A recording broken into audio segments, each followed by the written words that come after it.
اگر کوئی آدمی خواب میں شکم دیکھتا ہے، پیٹ دیکھتا ہے، اپنا بطن ظاہر میں اور باطن میں مال ہے، یعنی ظاہری طور پر بھی باطنی طور پر بھی بطن مال کی دلیل ہے کہ انسان کا مال بڑھے گا، اور خیشوں اور رشتہ داروں کے ساتھ حسن سلوک مراد ہے کہ اس سے مراد رشتہ دار ہیں۔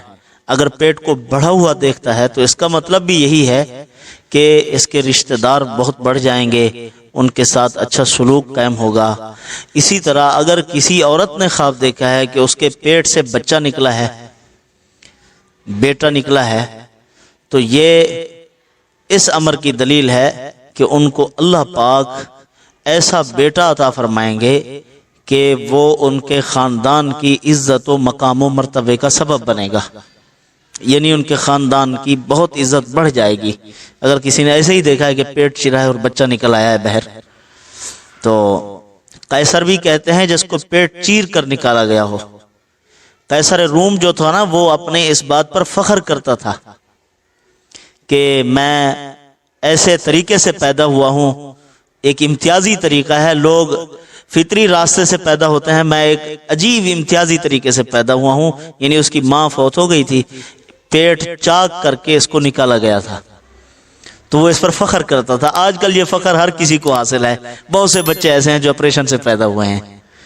تو اگر وہ خواب میں یہ دیکھتا ہے کہ بچہ باہر نکلا ہے، تو یہ اس بات کی دلیل ہے کہ ان کے ہاں ایسا بچہ پیدا ہوگا جو ان کے خاندان کے لیے، ان کی قوم کے لیے، ان کے کنبے قبیلے کے لیے، والدین کے لیے عزت اور راحت کا باعث بنے گا، عزت و مقام و مرتبے کا سبب بنے گا۔ کسی نے اپنے پیٹ کو سوجا ہوا دیکھا ہے تو یہ بھی اسی کی دلیل ہے کہ اس کا مال بڑھے گا۔ تو یہ چند ایک تعبیرات ہیں۔ تو اللہ کرے پیٹ میں رزق حلال ہو، رزق حرام سے انسان بچے، یعنی رزق مراد ہے، رزق حرام سے انسان کو بچنا چاہیے۔ علماء نظر و فکر نے فرمایا ہے کہ انسان کے کردار کے اوپر جو اثر ہوتا ہے، 80% انسان کے رزق کا اثر ہوتا ہے۔ رزق حلال ہے، کردار اچھا ہے۔ انبیاء علیہ الصلوۃ والسلام کو اللہ پاک نے فرمایا ہے، یا ایھا الرسل، اے نبی اور رسولو، کلو من الطیبات، پاکیزہ روزی کھاؤ، وعملوا صالحا، اچھے عمل کرو۔ یعنی مطلب یہ ہے پاکیزہ رزق کا اچھے کردار کے ساتھ گہرا تعلق ہے، ربط ہے، باہمی کنٹیکٹ ہے۔ رزق جب پیٹ میں جائے گا اچھا اور پاکیزہ، تو اس کے اثرات بھی اچھے مرتب ہوں گے۔ یہی نیت کیجئے، اللہ تعالیٰ ایسے خواب ہر کسی کو دکھائے، لیکن نیت یہ ہونی چاہیے کہ رزق ہمارا ہر حال میں حلال ہو۔ 80% کردار پر رزق کا اثر ہوتا ہے، 15% ماحول اور معاشرے کا ہوتا ہے، 5% والدین کی تربیت کا اثر ہوتا ہے۔ ہم والدین کو کوستے رہتے ہیں، یہ چیزیں نہیں دیکھتے، تو ان چیزوں پر نظر رہنی چاہیے۔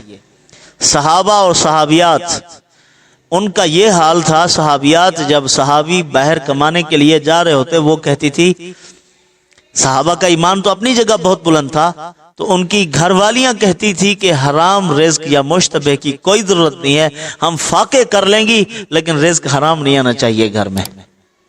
تو یہ یعنی ان کے جذبات ہوتے تھے۔ اللہ کرے اللہ ہر مسلمان کو حلال روزی عطا فرمائے۔